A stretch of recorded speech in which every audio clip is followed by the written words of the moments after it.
2005년 8월 22일 홍명보 당시 대한축구협회 이사는 파주 국가대표 트레이닝 센터에서 시작된 KFA 2급 지도자 강습회에 참가했습니다. 홍명보는 지도자 자격증이 없는 상태였는데요.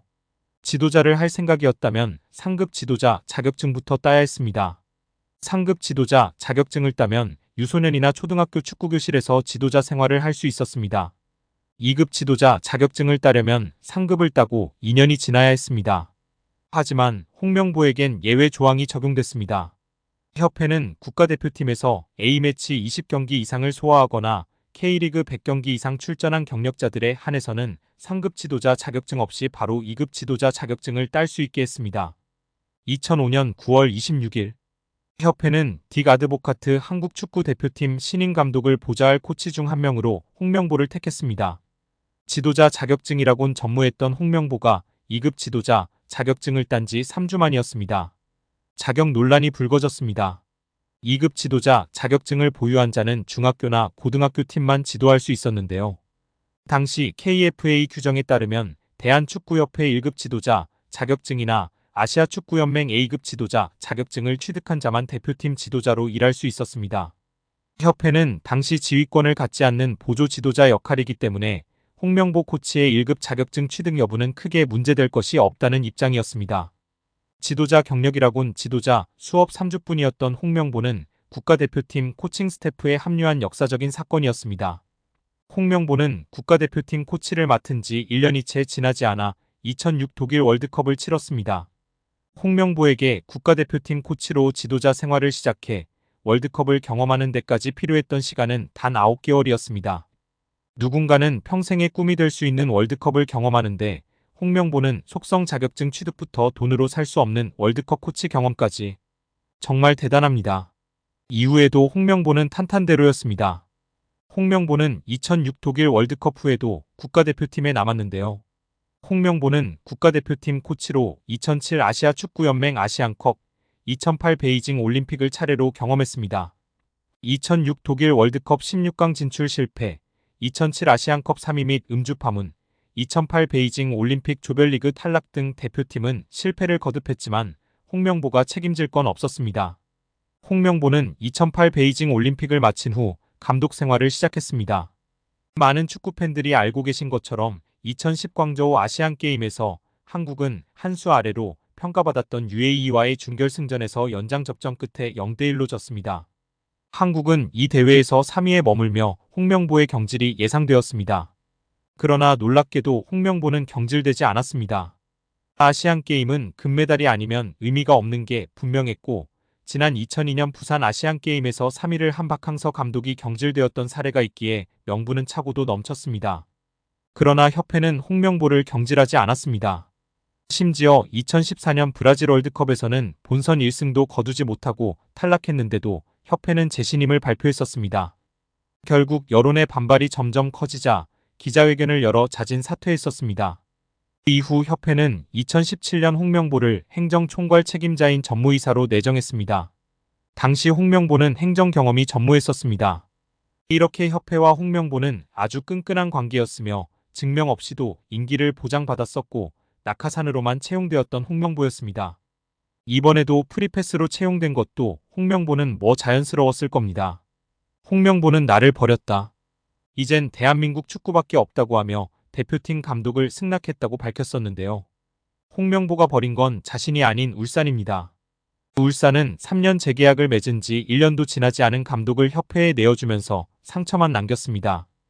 홍명보는 대표팀 감독으로 실력은 물론이거니와 도의 신의를 저버리는 인성도 문제가 있는 감독입니다.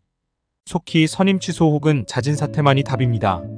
한국 축구에서 학명으로 가장 두드러진 인물이 바로 지금 이 시끄러운 와중에 축구 대표팀 감독을 맡은 홍명보 감독입니다. 박종환 감독이 대표팀을 이끌던 1995년 한국팀은 코리아컵 준결승전에서 예선에서 쉽게 승리했던 잠비아에 패했습니다. 그런데 이 경기 전날 박 감독의 억압적이고 비인격적 훈련에 불만을 품고 있던 홍명보, 황선홍 등 주전 선수들이 경기 전날 술집에서 대취할 정도로 술을 마신 사실이 언론에 보도가 돼 난리가 났습니다. 그래서 홍명보 선수 등은 징계 위기에 처했는데 이들은 그 제보자로 박 감독을 꼽았고 언젠가 안 갚음하리라 맹세했다고 합니다. 다음해 아시안컵 8강대 이란전에서 한국은 6대2로 참패하였습니다. 유례를 찾기 힘든 처참한 패배입니다. 특히 전반에 2대1로 앞서고 있었는데 휴식 시간 라커룸에서 무슨 일이 있었는지 후반에만 연속으로 5골을 먹은 것입니다. 당사자들은 부인하지만 이 사건은 축구계뿐 아니라 축구팬들도 의혹을 거두지 않고 있습니다. 박 감독은 결국 감독에서 물러났고 당시를 회상하며 자살까지도 생각했을 만큼 개인적으로도 충격이 컸다고 했습니다. 한국이 참패를 당하자 국내 언론들은 11회를 이끌고 있는 홍명보가 태업을 이끌었다. 박종환 감독을 끌어내리기 위해 선수들이 태업을 했다라는 등의 뒷말들이 나돌기는 했지만 끝내 참패 원인의 진실은 밝혀지지 않았습니다. 당시 한 언론은 홍명보 선수가 과학적이고 체계적으로 지도하는 감독을 원한다며 스파르타식 훈련을 고집하는 박종환 감독에게 노골적인 반기를 들었지만 누구보다도 체계적으로 지도했던 아나톨리 비쇼베츠 전 감독에게도 노골적인 불만을 터뜨렸다고 전했습니다. 조중현 당시 KBS 해설위원조차 홍명보가 선수로서의 본분을 망각한 것 같다. 옛날에는 감독의 그림자도 밟지 않았는데 어쩌다 이 지경이 됐는지 모르겠다고 개탄했다고 합니다. 하석주 전 전남 감독은 최근 언론 매체 오센과의 인터뷰에서 11회는 그냥 봉사단체다. 내가 회장을 맡고 있다. 라고 밝힐 뿐 특별한 이야기는 하지 않았었습니다. 선수들을 완전히 장악한 감독은 아마 거스 히딩크 감독이 유일할 것입니다. 부임 후 선수들을 지켜본 후 그는 자신의 스타일과 맞지 않는다며 이동국 선수를 대표팀에서 탈락시켰습니다. 이동국 선수는 당시 대표팀 부동의 스트라이커였습니다. 난리가 났지만 히딩크 감독은 꿈쩍 않았습니다. 이동국 선수가 한 방에 날아가는 것을 보고 당시 건방이 하늘을 찌르던 대표팀 선수들은 정신을 번쩍 차렸습니다. 긴 머리 휘날리던 테리우스 안정환 선수는 머리를 자르고 뽀글이 파마를 하고 트레이닝 센터에 나타났습니다. 이는 히딩크 감독이 레알 마드리드 등 명문 유럽 프로팀의 감독이었고 직전 월드컵에서 한국팀을 5대0이라는 처참한 스코어로 지식여버린 네덜란드 팀의 감독이었기에 가능한 일이었습니다. 그런데 지금 월클 반열에 오른 손흥민과 차기 월클 이강인, 바이에른 민헨의 김민재 등이 즐비한 한국 대표팀입니다. 고작 K리그 선수발로 우승 몇 번 한 감독이 자기가 최고라고 자부하고 있는 상황 속에서 과연 어떨까요? 제대로 된 절차도 밟지 않은 낙하산 감독인 주제에 선수들이 너무나 불쌍할 따름입니다. 따라서 홍명보의 연봉은 최소 20억에서 최대 30억 원 수준이라는 것인데요. 월드컵 이후 아시안컵까지 계약을 장기간 맺었습니다. 다만 월드컵 종료 후 중간평가를 갖기로 되어 있으나 경질 한들 남은 계약 기간 보존 금액하면 최소 30억 원이겠고 홍명보뿐 아니라 외국인 코치 2명도 생각하면 60억 원 이상이 나가겠네요. 정말 최악인 것 같습니다. 경질 없이 가도 홍명보 30억 원의 외국인 코치들까지 하면 연 60억 원 이상씩 나가는데 대체 왜 캐나다를 이끌고 코파 4강까지 간 제시마치를 안 잡았고 바로 프리미어리그 승격을 코앞에서 놓친 바그너 그리스로 유로를 아쉽게 못 나간 포엣을 버리고 홍명보인지 당최 이해가 가질 않습니다. 정말 최악입니다. 축협. 반드시 책임을 져야 할 것입니다. 지금 당장 말입니다. 박문성 축구 해설위원이 정몽규 대한축구협회 회장을 비판했습니다. 박 해설위원이 27일 MBC 라디오 뉴스 하이킥에 출연해 정 회장에게 직격탄을 날렸는데요. 박문성 축구 해설위원이 정 회장이 자진해서 사퇴하지 않는 이유를 두고 정 회장 마음속에 들어가 보지 않는 이상은 알 수 없다. 하지만 축구협회 회장 자리는 매력적인 공간이다. 우리는 축구협회장 자리를 한국 축구의 수장 정도만 생각한다. 하지만 국제축구연맹 피파가 진행하는 월드컵을 포함한 모든 국제적인 행사에 축구협회장 자리로 가면 그 의전은 사실상 거의 대통령급에 해당한다고 말했습니다. 이어 유럽에 가면 축구협회 회장 아니면 축구팀의 구단주 이런 명함이 박혀있으면 활동하거나 비즈니스 하는데 매우 큰 도움이 된다고 밝혔습니다. 그러면서 지금까지 나왔던 많은 문제 이미 드러나 있다. 또 이번 현안 질의를 통해서 사실은 의혹이 해소되기는커녕 더 많이 부풀어졌다. 하나도 해명되지 않았다. 오히려 지금 의혹이 계속 더 추가로 나오고 있다. 특히 홍명보 한국 축구대표팀 감독 선임의 절차와 과정에 모든 것들이 다 불공정했다는 이야기들이 이미 다 어느 정도 나왔다. 이제는 지금의 이 체제 그만 끝내는 것이 옳다고 전했습니다. 2024년 6월 손흥민 선수는 한 여성 어씨로부터 충격적인 연락을 받았습니다. 어씨는 손흥민 선수에게 당신의 아이를 임신했다며 초음파 사진을 보내왔고 이 사실을 폭로하지 않는 조건으로 3억 원을 요구했습니다. 당시 손흥민 측은 해당 사실이 언론에 알려질 경우 자신과 소속팀에 큰 피해가 갈 수 있다고 판단해 3억 원을 지급하고 비밀 유지각서를 작성하게 됩니다. 그런데 문제는 여기서 끝나지 않았습니다. 이후 어 씨와 연인 관계였던 B 씨가 이 사실을 알게 된 뒤 다시 손흥민 측에 연락을 합니다.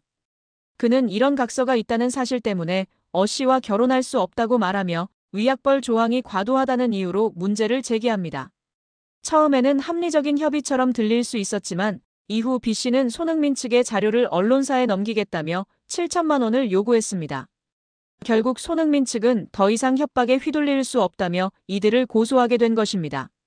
이 사건은 크게 두 부분으로 나뉩니다. 먼저 어 씨가 임신을 빌미로 3억 원을 받은 1차 협박, 그리고 B 씨가 비밀 유지각서를 빌미로 다시 협박을 시도한 2차 사건입니다. 법적으로 보면 어 씨의 행위는 공갈죄에 해당할 수 있습니다. 공갈죄란 폭행이나 협박으로 사람을 겁먹게 하여 재산상 이익을 취득하는 경우를 말하는데요. 임신 여부나 사진의 진위 여부와 무관하게 상대가 심리적 압박을 받아 금전을 지급했다면 형사처벌이 가능합니다.